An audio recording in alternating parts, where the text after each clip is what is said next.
guys আপোনালোকে যদি এটা ইনভাৰ্টাৰ বনাব বিচাৰে এইটো 100 ৱাটৰ ইনভাৰ্টাৰ কিটটো হৈতে তেনেহলে এই ভিডিওটো লাষ্টলৈকে চাব আৰু লাষ্টত মই এই সাৰ্কিটটো গোটেই কমপ্লিট ডায়াগ্ৰাম আপোনালোকক দিম সেইকাৰণে ভিডিওটো শেষলৈকে চাব আৰু কানেকচনটো কেনেকৈ কৰিব লাগে সেইটো ফুল ভিডিওটো অকমানো স্কিপ নকৰাকে আপোনালৈকে শেষলৈকে চাব বলক এতিয়া আমি ভিডিওটো স্টাৰ্ট গাইস প্ৰথমলৈ লৈছো আমি এখন ইনভাৰ্টাৰ সাৰ্কিট এইটো 100 ৱাটৰ ইনভাৰ্টাৰ সাৰ্কিট হয় এই সাৰ্কিটখন যদি আপোনালোকে কিনো বুলি ভাবে আপোনালোকে অনলাইনত এখন কিনিবলৈ পাৰিব এখন আপোনাৰ 180 190 মানত এইখন আপোনালোকে পাই যাব এতিয়া আমি ইয়াত কানেকচনটো অলপমান বুজি লওঁ প্ৰথমতে আমি ইয়াত জিটো ইয়াত এটা হোল কৰা আছে এই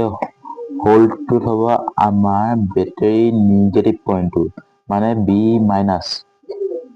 আৰু আমাৰ এই মসপেট কিটাৰ লোকত যোনকেইটা হিটচিং লাগ খাই আছে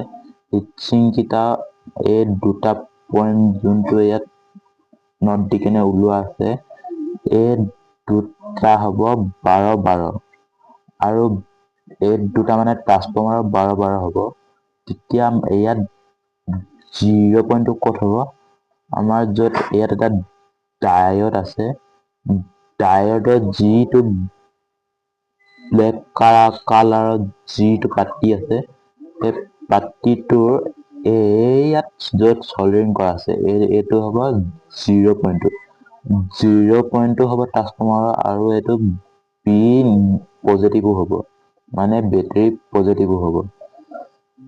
এতিয়া আমি এইটো ট্ৰান্সফৰ্মাৰটো লৈছো এইটো যিটো ইউপিএছ ট্ৰান্সফৰ্মাৰ হয় এইটো 60 আছিলে এইটো আমি 12-0-12 বনালো এই 12-0-12 বনোৱা যদি আপোনালোকৰ ভিডিওটো লাগে কমেন্টত জনাব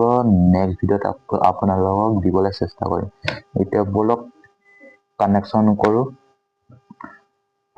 প্ৰথমতে আমি এই সাৰ্কিটখনৰ লগত আমাৰ এই ট্ৰান্সফৰ্মাৰটো 12-12 দুইটা কানেক্ট কৰি লওঁ কানেক্ট কৰিবলৈ আপোনালোকক মই কৈছিলে যোন দুটা নট কষা আছে সেইকেইটাত 12-12 কেইটা কানেকচন কৰি দিলে হৈ যাব প্ৰথমতে আমি অলপমান সল্ডাৰিং কৰি কিনে তাৰ কিডাল অকমান মানে পটককেনে লগ খাবলৈ আমি